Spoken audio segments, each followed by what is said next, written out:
Hi, so welcome everybody. Good morning, good afternoon, good evening, depending on where in the world you are today. It's great to see so many people joining us. Thanks very much for coming along. It looks like we're going to have a good crowd in the room. It just takes another couple of seconds for everybody to filter in through the webinar. My name is Lawrence Wilson and I work in the marketing team here at ESMT Berlin. And thanks very much for joining us today for this ESMT Knowledge webinar. Now, just quickly before we get started, I would like to play a little game with you all.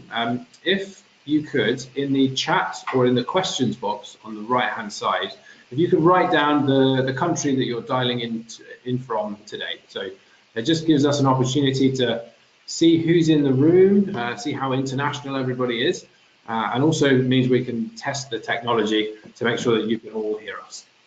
Okay, so we have one from India, very good start, already very international. Germany, Münster, nice, I'm going to Münster for a vacation soon. More from Germany, fantastic. Okay, it looks like it's a very, very international crowd. Japan, brilliant, well that's very good to see. So thanks very much for joining us today for this ESMT Knowledge webinar with Professor Chengwei Liu as we explore luck as a key idea for business and society. So welcome, Chengwei. Thank you, Lawrence, for inviting me. That's no problem at all. So just before we get going, a little bit of housekeeping. Please feel free to ask questions as and when you think of them. You can type your questions into the question box on the right-hand side where you were typing your nationalities. I will collate the questions, and then at the end of the 45-minute long presentation, we'll have a 15-minute question and answer where I put your questions to Professor Liu.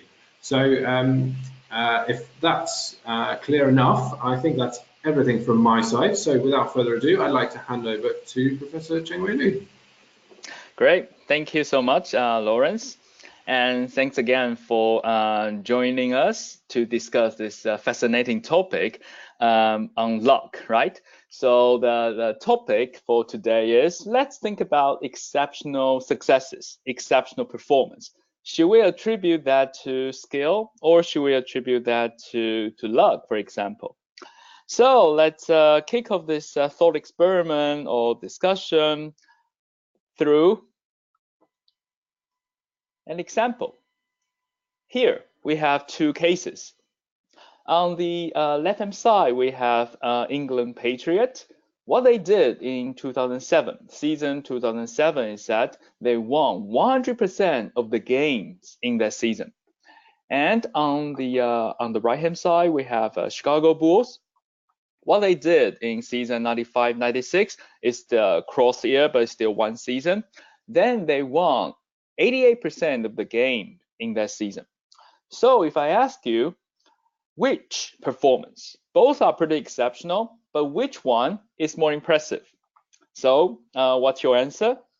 Do you think it's the perfect performance of England Patriot more impressive, or the almost 90% winning rate for Chicago Bull more impressive? So like Lawrence said, you probably have your answer and you can probably post it to him. But for the purpose of the presentation today, I can show you what my previous students said about this question. If you answer New England Patriot, the perfect performance to be the more impressive one, actually you belong to the majority. So the majority of my students from Warwick in the UK and Boston University in the US, they said that New England Patriot, their 100% winning rate is more impressive. And the minority, about 13% of them chose Chicago Bulls, but there's always like one or two students from each cohort of the students, like MBA student or master student, even some executive student. They raise their hand and challenge me. Why am I asking this misleading question? So what they say, or what they meant, is that why am I comparing apple with orange? So New England Patriot was from NFL, National Football League, whereas Chicago Bull is from NBA, National Basketball Association. So one is about American football, the other is about basketball. Why am I comparing the two? So while this response, that is, this is a misleading question, is very sensible, But actually, based on my prior research published back in 2012, well, there's a rationale choosing the less than perfect performance, the 13% winning, the 88% winning rate by Chicago Bulls. It can be more impressive. And the reason actually is pretty straightforward in the sense that exceptional performance simply tend to occur in exceptional circumstances. And this example is interesting because it's a very straightforward reason why the perfect performance of New England Patriots is simply too good to be true. So here in NFL, in this context, there's only 16 games per season each team in this professional sport need to play. Whereas in NBA, each team needs to play 82 games against other teams. So in statistics, then we know the larger the sample size, the more reliable the performance is. And on the other hand, when you have a much smaller sample size, then extreme value, particularly in this case, in terms of averages, when you have a smaller sample size, basically the smaller value in the denominator, then extreme averages is also more likely to be observed. So this suggests that this 100% winning rate probably involves a greater degree of unreliability and also luck, whereas this less than perfect performance, 88% winning rate, can be more impressive than this 100% winning rate as a result. And this actually has pretty important implication for prediction. Let me elaborate. So this graph suggests that what past performance tells us when we want to use past performance as an indicator to predict the future. So here is a simple graph. Then you assume you observe performance in the past, like Chicago Bull 88% winning rate, New England Patriots 100% winning rate. So based on this past performance you already observed, what can you use that to predict the future? So in period t+1. So how can we use the current performance in period t to predict the future? So if past performance is perfectly reliable, meaning that luck plays no role at all in performances, then when you observe a 100% winning rate, for example, you should predict this perfect performance also to continue. So in the future, you're also observing this actor who has a wonderful performance in the past will continue having wonderful performance or perfect performance in the future. And technically, this means that there's no regression to the mean. Past performance is the perfect predictor for future performance. So similarly, if you have the lowest performance, like 0% winning rate, then in a context where luck plays no role, only skill and merit dominate, then you should predict in the future the 0% winning rate continue as well. But of course, in most realistic situation in management, in business, for example, past performance is not perfectly reliable, right? It can be unreliable in the sense that luck, randomness, being at the right place at the right time also plays a role in performance.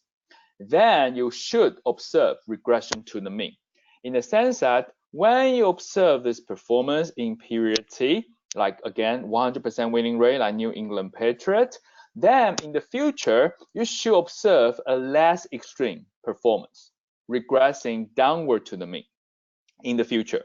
Like for example, a 100% winning rate probably will be followed in the next season by say 75%. And what is that? Well, regression to the mean basically suggests that, well, a performance can be a simple combination of the skill factor and also the luck factor. The skill factor, of course, is pretty persistent.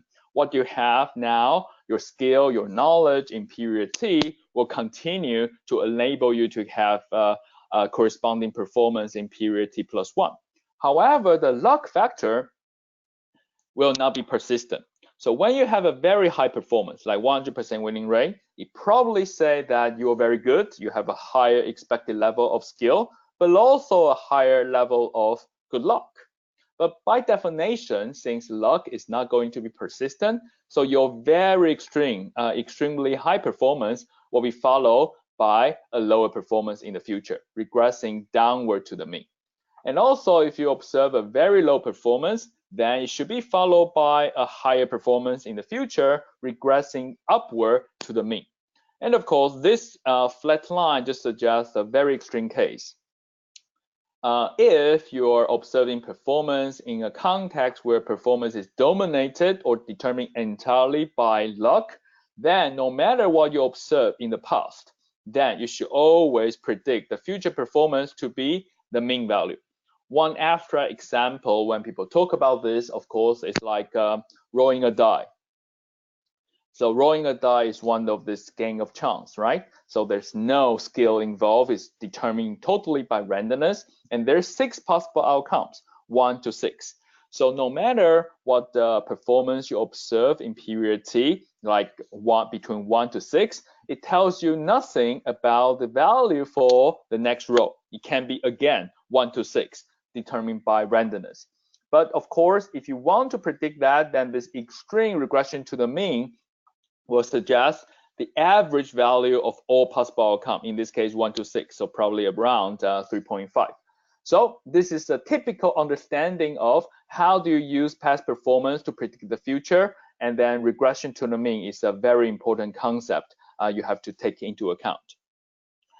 But then my prior study, the paper I showed you back in 2012, suggests that, wait a second, this regression to the mean effect may be particularly strong for some performances, particularly the outliers, the top of the top or the worst of the worst, in the sense that this regression to the mean may be the strongest for these exceptional successes and also the worst performance.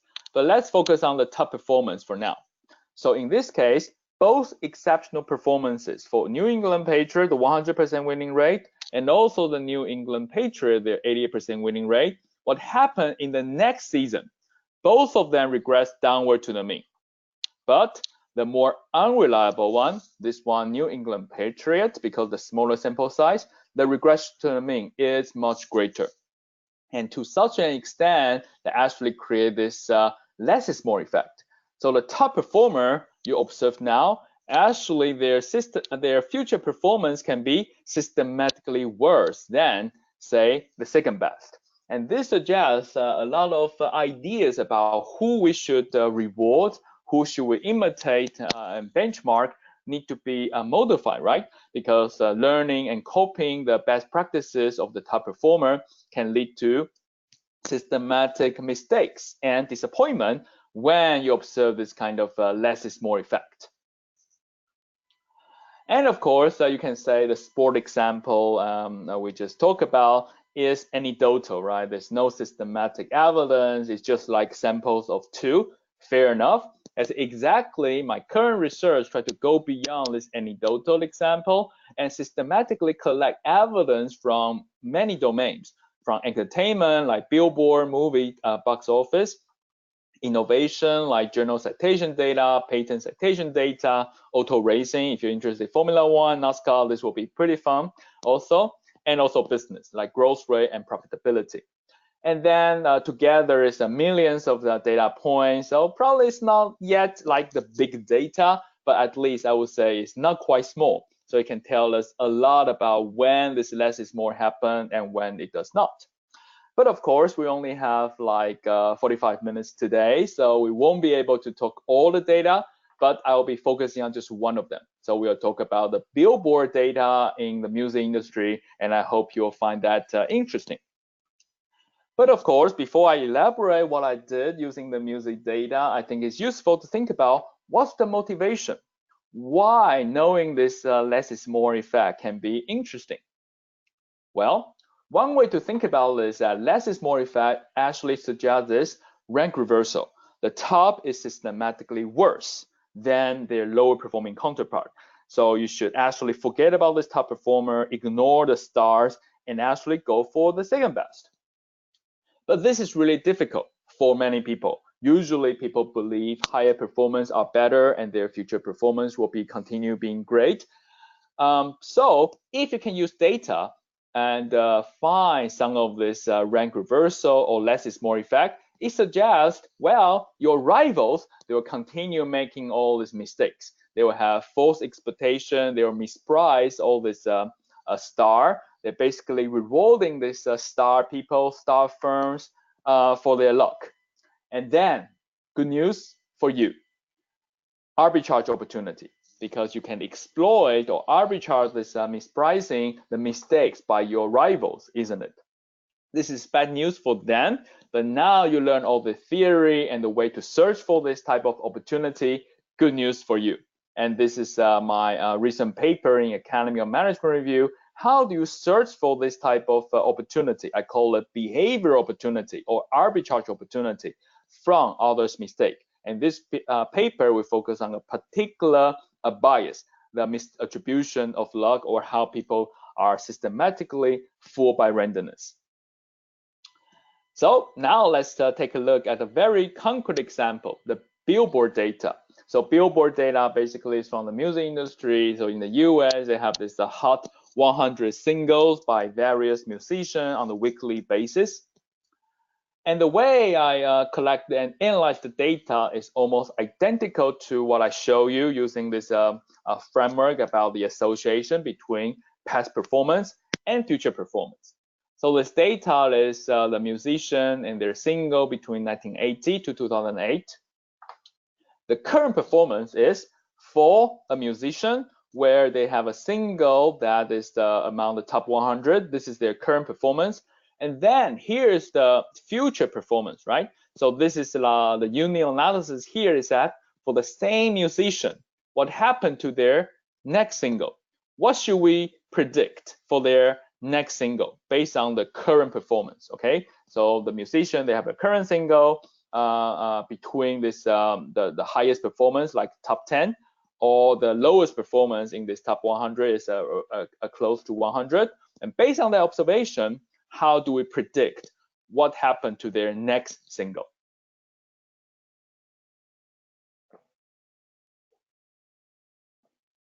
So based on what we saw, the three association I show you, what's your hypothesis? Well, if you believe in Billboard, in music industry, that luck plays no role at all, then you should basically predict it's like a 45-degree line between the two performance measure here, right? So if you have a top 1 or top 3 singles for this musician, you should continue having top 3 for your next single if luck plays no role at all. On the other hand, if you believe luck plays a very important role, if not a dominant role, then you should predict, well, no matter what you observe in the past for their current single, then for their next single, it does not tell you anything, right? It should kind of regress to the mean always, about 50 for this particular chart, 100 possible performances, right? And of course, if you believe not this too extreme, but in the middle, you probably will believe, well, somewhere in between.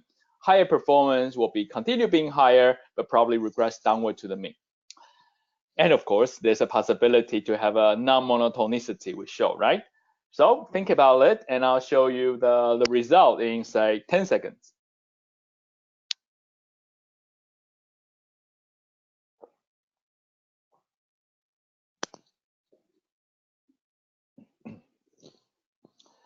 Great, so are you ready? Should it be very steep, 45-degree line, very flat, or kind of a non-linear and with the less is more effect? Here is the result. So this is how the average future performance, the same musician, the next single, how their future performance is associating with their current performance. Well, overall, as you probably many of you correctly guessed, luck actually plays a very important role here, right? The overall association is pretty flat, much flatter than this gray 45-degree line. So luck does play a very important role. But then the next question is that, do we observe this less is more effect? So it looks like pretty flat for this top range of current performance, right?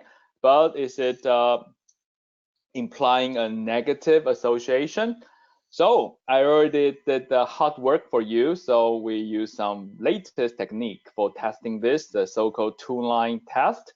and then basically suggests that the best fitting line, well, with this kind of cutoff around 22, so before 22, lower performance than 22, actually higher performance is associated with higher future performance, predicted rank. And the parameter is 0.35 insignificant. There's nothing surprising here. If you have a higher ranked single in the past, then on average, your next single will perform pretty well as well. However, you are regressing a lot to the mean, like around 25 will be regressing downward to about 35. But here, this is the interesting zone, right? So if you have the top 22 single for this musician, actually their future performance are systematically worse. So the slope for this region is actually negative, minus 0.3, and it's significant. So basically suggests a higher current performance in this danger zone. It actually predict lower future performance. How could this be? If you have like a very successful single in the past, how could your future performance be punished by that? Lower than otherwise. Well, let me give you a hint by presenting this picture. Many of you probably immediately recognize who this guy is and what is the top single he had, right? So it's the Gangnam Style by Psy from Korea. So remember what happened to this single? Wow, it's top 1 in Billboard, very, very popular. And this example actually suggests, well, in music industry, movie industry as well, this runaway process is likely to occur. So suddenly a song, a single can become kind of trigger this kind of virus spread. Suddenly everyone is talking about it, everyone is viewing it on YouTube, and of course the sales volume kind of rise very dramatically. But now the crucial question is, should you attribute this exceptional success more to the design, the skill, the marketing, and so on and so forth, to the persons involved, the musician and their record label and the company behind it, or more to good luck? And the way we analyze this data and the negative slope beyond a certain cutoff suggests that, well, the most successful singles and their musician probably is the luckiest, simply because they cannot replicate such a success for their future singles, right? So this suggests that something beyond their design, control, or their foresight happened. So they were really lucky with the current single. But because it's beyond their control, so it cannot kind of replicate that good luck in their next single or the future performance. So their performance regressed downward to the mean, much greater than otherwise, particularly for those kind of normal performance, for the performance like a lower than 22. Then you see higher performance still predict higher future performance. But here we see a danger zone that luck plays a very important role. Next, we can change the Uni analysis for this analysis. Even for it's actually for the same data. But now let's take a look. What happened at the record label Uni analysis? Before we focus on the musician, and now we focus on the record label. So the current single, and for the same label, what happened to their next single? So again, the question I'm going to ask you is the same. Do you believe that luck doesn't play a role? It's a 45-degree line, or luck dominates, so it should be a flat line, or something look like what we saw for the musician, that you have regression to the mean, but the strongest for the top performance. I'll give you like, again, 10 seconds for you to think about. Should we expect any difference between the musician versus the record label?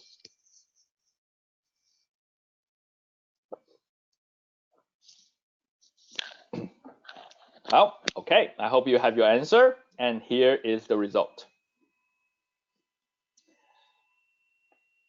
Is this surprising to you? It's kind of surprising to me when I got this result, but then it makes a lot of sense, because we're talking about the record label, right? The firm which actually have a lot of resources to make sure when they present or kind of promote a single, they can buy their airtime and try to ensure on Twitter or whatsoever, kind of simultaneously promoting the single. So basically, this suggests that, well, a lot of this performance are under the control of the record label.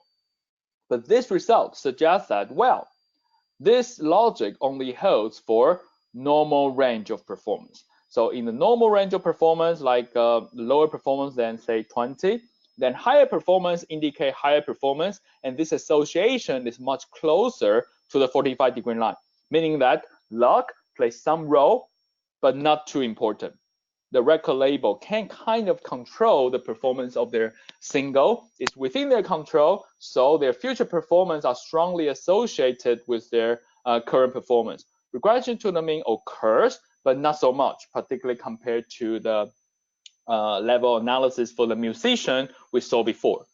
However, if you focus on the danger zone here, we see a much greater negative slope sign. So here is the comparison. So here the two graph on the top is the artist or musician level, and here is the record label, the two on the bottom. So you can see this slope is much more negative for the record label than the musician level. So this suggests that here is actually the zone or the performances you should not attribute to the foresight or the investment of the record label. If that happens, it's like they really hit a jackpot, really are very, very lucky, but they are not going to replicate that good luck in their next performance, the next single for the record label. So the performance regress downward to the mean dramatically. So more generally, this analysis suggests that you can replicate this approach and quantify the degree of luck in a particular industry. Like I did, that here we actually establish the role of luck is very, very strong. Regression to the mean is present in both the analysis for the musician and for the record label, because it's all flatter than the 45-degree line, isn't it? But then this also suggests that the impact of luck can be different across different performance range. And here, this two-line test helped establish actually the role of luck is the greatest for this danger zone. For the musician level, it's about 22. For the music record label, it's about 16. So for the top 16, for the top 22 respectively, then higher current performance actually is followed by lower future performance. Their regression to the mean effect is much greater than other range of performances. So this can help you to verifying, quantifying, and the impact of luck, and identify whether that kind of vary across different performance ranges, and also offer opportunity, right? Because a lot of your rivals, without seeing this data and evidence, will continue pursuing all this top musician. But they're also very expensive, right? People knew they're expensive, but here is the additional evidence. Actually, they're systematically worse in the future. So all the investment you pay to them, to the stars, are not going to pay back. So bad news for you or for your rival. And they may continue doing this thing, but again, good news for you, because for you, you should kind of identify this type of hidden gems, the second best performance around this kind of less is more effect kink, right? They are acquiring this resources as musician, probably it's not that expensive compared to the stars. However, their expected future performance actually is the highest. So good news for you, identifying these hidden gems and acquiring them to enhance your performances. And of course, this is a little bit abstract. So let's revisit the example I used for opening this presentation. What happened in professional sports as a proof of concept about how you can utilize the ideas I talk about here to make money. Well, not surprisingly, if you analyze the data, collect and analyze the data like I did between NFL and NBA, you only see non-monotonic or less is more effect in the more unreliable context, which is NFL compared to NBA, where 82 games per season, the overall performance association is reliable enough, so there's no less is more effect present. How do you translate this finding into profit or into money? Well, a hint, sport betting. So you can probably exploit this unique knowledge or evidence so that you can make money out of it, simply put. And here is how I did to demonstrate this proof of concept. Well, the idea is probably pretty obvious now. You can exploit or arbitrage market inefficiency. That is, others' over and underestimation. So let's focus on this star performance. Like in the past 40 years or so, here are the NFL teams that got at least 15 games, won 15 games at least in one season. And New England Patriots here won all the 16 games. Now you see this star performance. In the previous slide, we already established their future performance is systematically worse than others. So how do you translate this into profit? Well, the tip is bet on the salient winner's first game in the next season to lose. And 73% here, meaning that if you invest $1 using this strategy, you got 1.73 back. Not bad, right?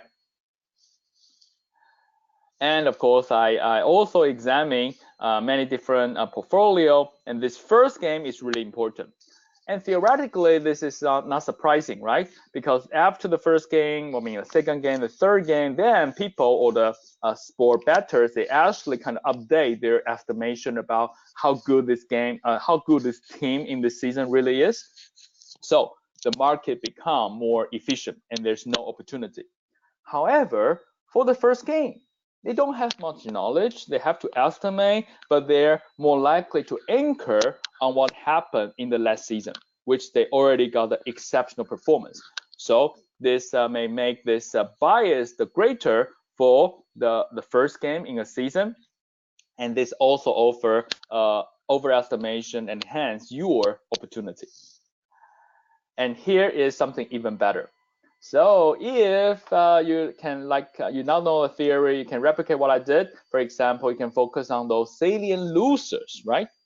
So in NFL, those teams that did not win more than 4 games per season, the salient loser. And similar to the strategy here, you can focus on the first game in the next season to win. And here's the expected payoff. Investing $1 will give you 2.65 back. Not too bad. It's actually pretty good, right? And this also suggests a very interesting asymmetry. So the way we underestimate this salient loser, the underdog, is much greater than the way we overestimate the stars. So you can actually utilize this type of finding to search for other possible opportunity in other contexts. So whenever there's a bad luck happens, someone have extreme failures, actually this is your opportunity. You can acquire all these undervalued resources by others and translate that into your own profit and opportunity. So this is an approach, I call it analytical behavioral strategy. So again, another example to illustrate this idea. How to win a fair lottery game? Anyone?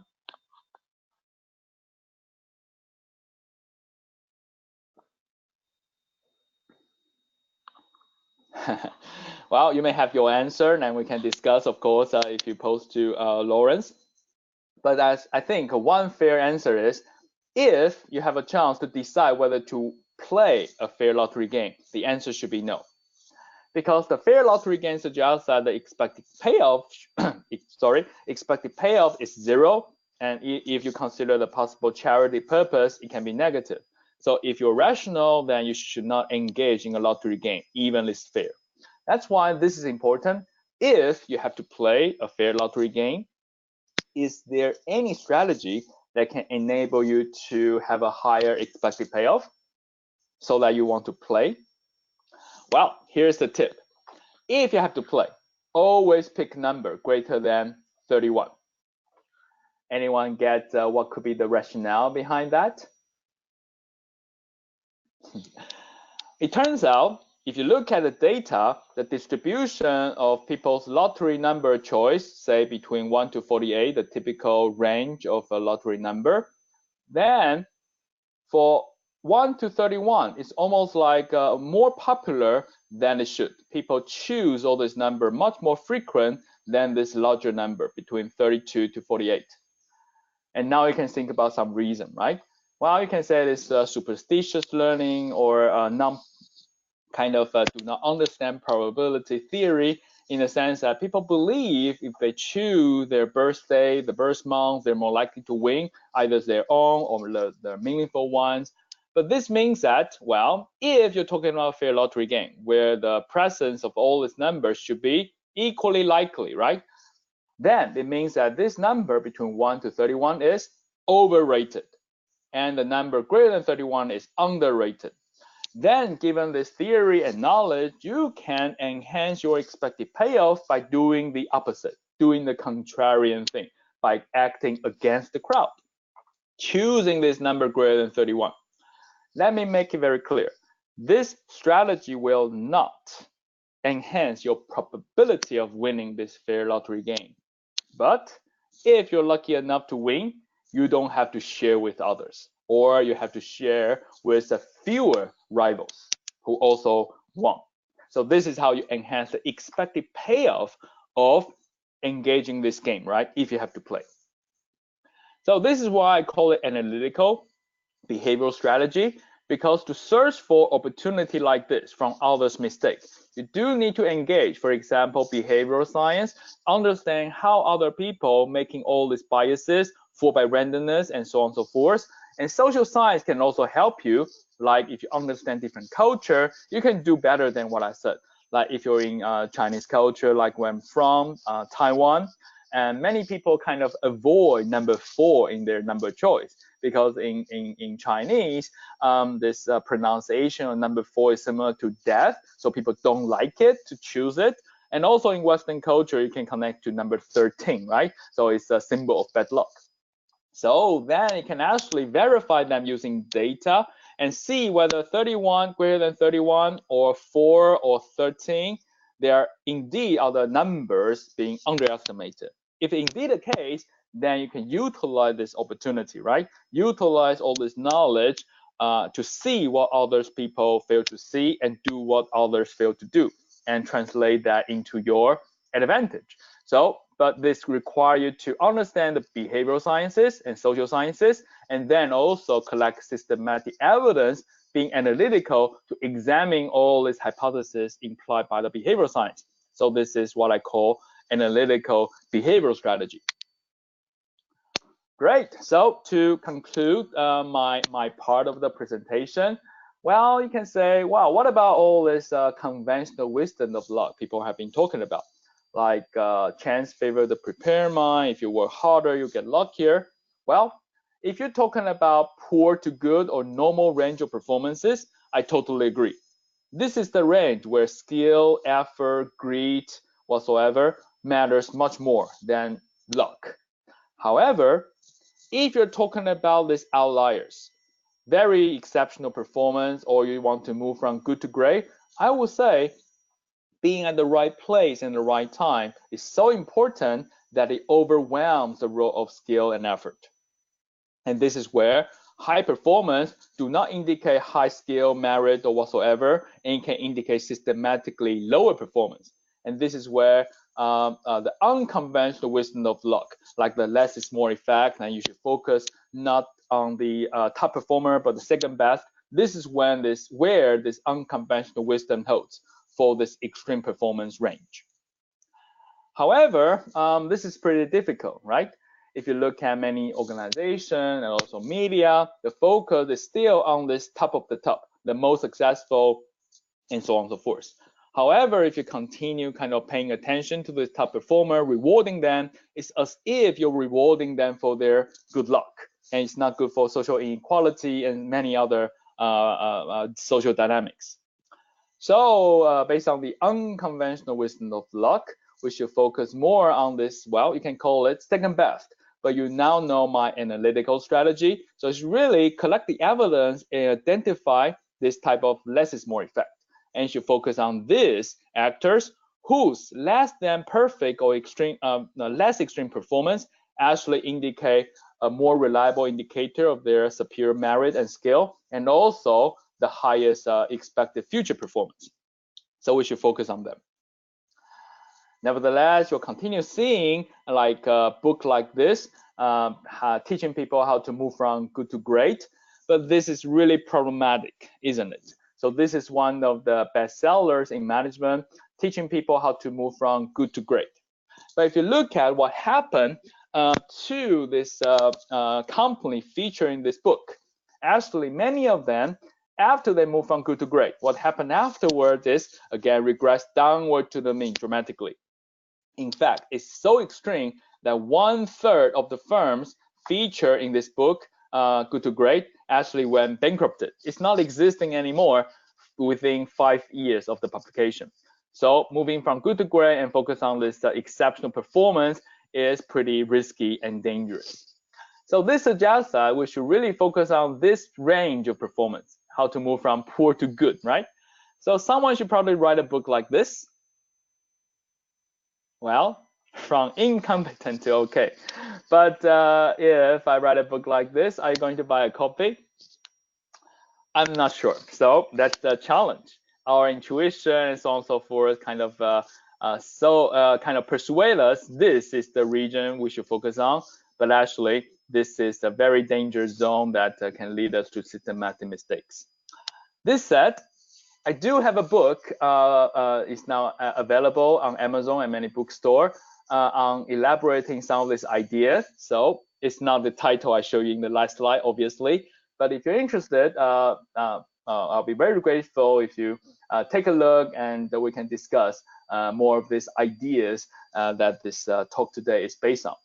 Great. So thank you so much again. And now I'll give this back to Lawrence so we can continue the discussion. Thank you very much. Thanks very much, Chengwei. That was really, really interesting. It's teaching us how to predict the lottery numbers is something I'm sure we've all dreamed of once in our lives.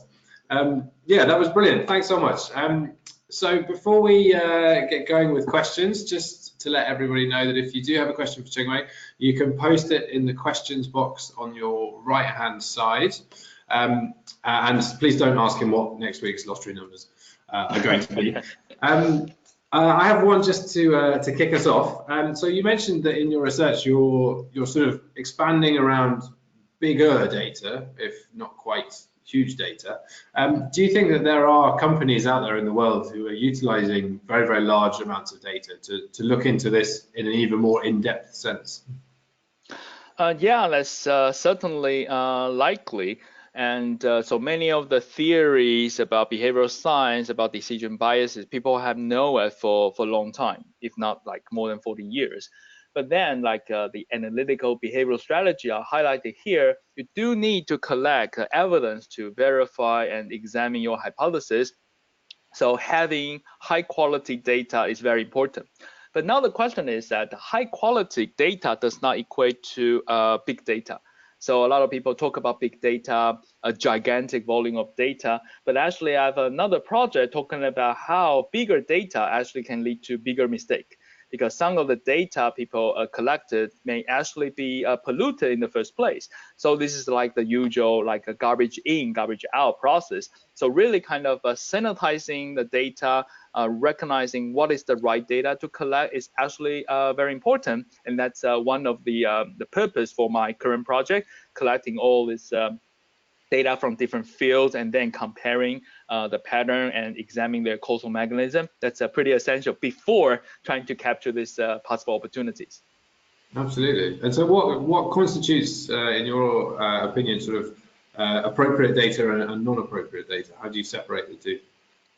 Yeah, this is a very good question. I think without going to the detail, probably I can introduce a perspective. So thinking about when you can really capture this type of opportunity from others' biases, the appropriate data probably should not be low-hanging fruit. If you're looking at the data everyone can see, everyone can download it, the public data, probably wouldn't really give you any edge. Or even you have an edge for a short time while people will be able to replicate your strategy, so your profit, superior profit will be gone. So that's a very important caveat. It also leads to, well, think about that. Focusing on all this counterintuitive phenomenon probably is a good way to think about it. Like the less is more effect, the higher performance are systematically worse. This is surprising to many. I ran many experiments asking people to, to learn this. People cannot. Just our evaluation or perception are so hardwired. We believe higher performance, the most successful, must have done something right. So it's really difficult to go around or bypass that default inference. But this is bad news for other people, but good news for you, right? But now you know the theory, so you can actually collect the data systematically to examine this type of opportunity that may be overlooked by others. So when we talk about appropriate data and inappropriate data, I think an interesting thing to focus on is have a novel perspective, undervalued by others. And then this can lead you to collect the right type of data that also entail greater opportunities. Oh, fascinating. That's brilliant. Thanks very much. Just again to everyone else, if you do have any other questions, then you can type them on the right-hand side here in the questions box. We've had one that's come through. Regarding this sort of concept and this research, how do you kind of find it applicable to sort of real life situations in business, for example? Yes. Real life situation. Yeah, I'm actually working with some consulting firms and hiring or headhunters. And because some of these findings actually are pretty relevant, but I'm afraid I can't say more today because I already signed some disclosure document. But you can see that is the context where the stake is very high. If you hire the wrong person, you hire a star who actually would not perform, it's really costly for firms. So they want to kind of quantify, to some extent, it's the fundamental question they want to answer, right? When you observe this high performance, to what extent is about their skill, and to what extent is about their luck? It's more about their luck, then you should not hire them because then you got systematically disappointed.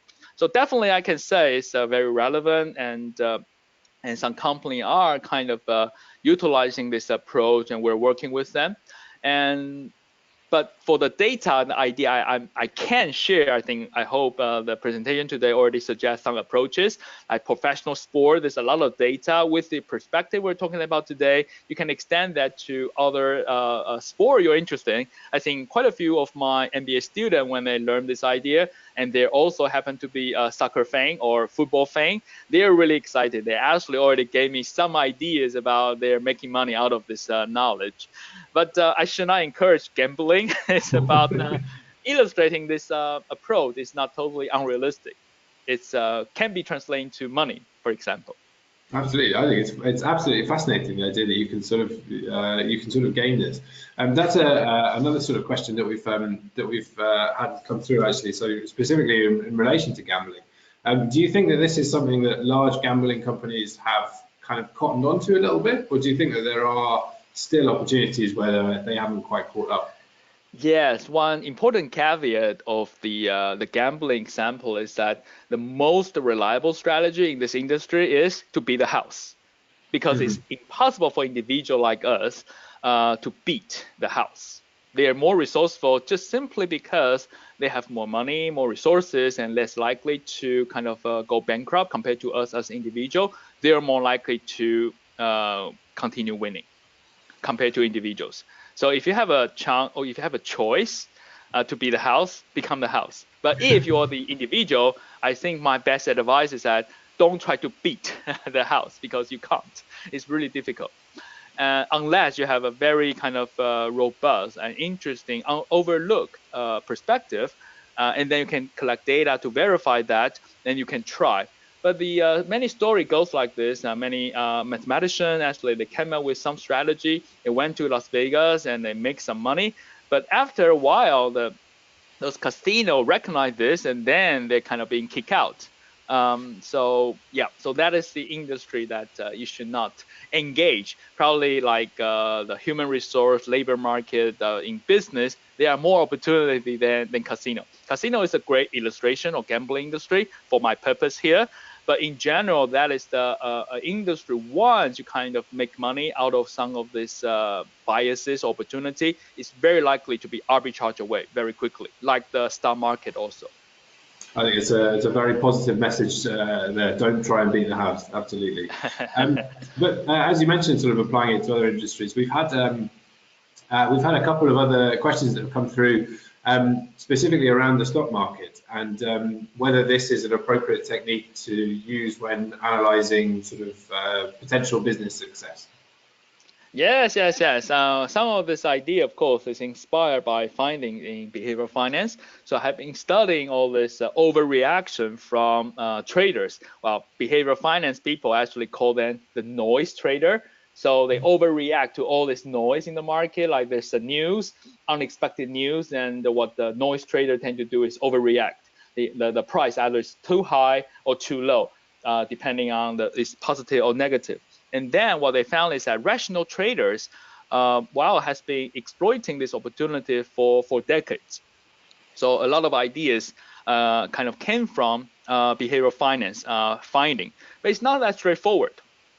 One of the greatest limits to arbitrage is that even you are smart, you're the rational trader, you're smart, you recognize this opportunity, but limits to arbitrage theory suggests that you may not always be able to exploit the opportunities you identify because your funder, your investor may not be as smart as you. So the excellent illustration is the recent book or movie, The Big Short, if anyone watched it before. So many small traders, they actually recognize opportunity. The market is going to collapse, so they try to short, try to exploit this predictable decline of the market. However, their founders, their stakeholder just don't see it. They didn't see it. They believe the market is still growing. So when you kind of bet against that kind of growing belief, a belief about the continue growing, it's very difficult. And in the movie Big Short, actually, some of this investor withdrew their support and even threatened to sue the focal trader who identified this opportunity. So actually, this is one of the other caveat. So if you can gather resources from people who are not only rich, but also share your worldview, who can understand this unique approach, that'll be much better. Otherwise, you will definitely regret for life. You recognize the opportunity, but when you want to implement and capture the opportunity, then all this, your supporter just withdrew because they're not as smart as you.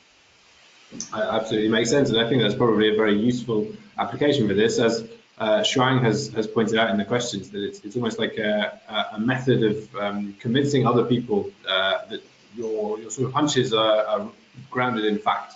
Well, thanks very much for that answer. I hope that answers your question, Ilya and Rama. We have time for, I guess, one more question, if anyone has anything. Yes, thanks. There we go. That's positive feedback. It looks like I think we've probably run out of questions today, and we have just about run out of time. So thank you very much for joining us, everybody, and especially thank you, Professor Liu, for this amazing presentation. I thought it was really, really very insightful. Just before we go, if anyone would like to hear more from Professor Liu, he recently appeared on ESMT's new podcast series, Campus 10178, so you can hear him speaking to more members of our team about these concepts. And if you're interested in the thought leadership that we produce at ESMT, then you can find a lot more interviews on that podcast as well. For anyone interested in learning a bit more about the programs on offer at ESMT, you can go to our website, or you can also get in touch with us directly at degrees@esmt.org. So that's all from us now. Thank you very much for joining us, and thank you very much again, Professor Liu. Thank you, everyone. And goodbye. Good luck.